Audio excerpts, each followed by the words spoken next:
Dynamics ಅಂತ ಹೇಳುವಂತ ಒಂದು ವಿಷಯ ಇದೆ. ಅಂದ್ರೆ ಬಿಸಿ ಜಾಸ್ತಿ ಆಗೋದು, ಬಿಸಿ ಕಡಿಮೆ ಆಗೋದ್ರಿಂದ ಸ್ಪೇಸ್ ಸ್ವಲ್ಪ ಈ ತರ ವಾಲ್ಯೂಮ್ ಜಾಸ್ತಿ ನಿಮ್ಗೆ ಗೊತ್ತಿರಬಹುದು. ಅಂದ್ರೆ ಈಗ ನಾವು ಕುಕ್ಕರ್ ಅಲ್ಲಿ ಎಲ್ಲ ಹೇಗೆ ನಮ್ದೇ ಈಗ ಬಲೂನಿಗೆ ನಾವು ಗಾಳಿ ಹಾಕ್ತಿವಿ, ಆದ್ರೆ ಬಿಸಿ ಮಾಡಿದ್ರೆ ಇನ್ನು ಅದರ ವಿಕಾಸ ಆಗುತ್ತೆ ಅಲ್ವಾ.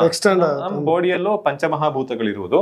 ಈ ಥರ್ಮೋಡೈನಮಿಕ್ಸ್ ಇಂದ ನಮ್ಮ ಶರೀರದಲ್ಲಿ ಬ್ಲಡ್ ಫ್ಲೋ ಇಂಪ್ರೂವ್ ಆಗುತ್ತೆ, ನಮ್ಮ ಮೆಮರಿ ಇಂಪ್ರೂವ್ ಆಗುತ್ತೆ, ನಮ್ಮ ಈ ಮಾನಸಿಕ ಖಿನ್ನತೆಗಳು ಆತರ ಸಮಸ್ಯೆಗಳು ಎಲ್ಲ ಕಡಿಮೆ ಆಗುತ್ತೆ. ಹಲವಾರು ಪ್ರಯೋಜನಗಳಿದೆ. ಅದರನ್ನೆಲ್ಲ ಈ ಪಂಚಕರ್ಮಗಳಿಂದನೇ ಮಾಡುವುದು. ಸೊ ಇದರನ್ನ ಎಷ್ಟೋ ಜನ ದಿನನಿತ್ಯ ಇಲ್ಲಿ ಮಾಡ್ತಾರೆ. ಇಲ್ಲಿ ಈ ತರ 5 ಪಂಚಕರ್ಮ ಯೂನಿಟ್ಗಳಿದೆ.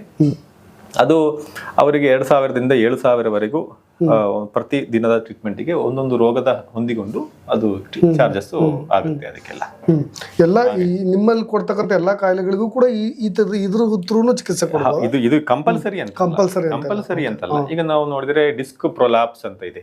ಈಗ L5 L3 ಅಲ್ಲಿ ಸಮಸ್ಯೆ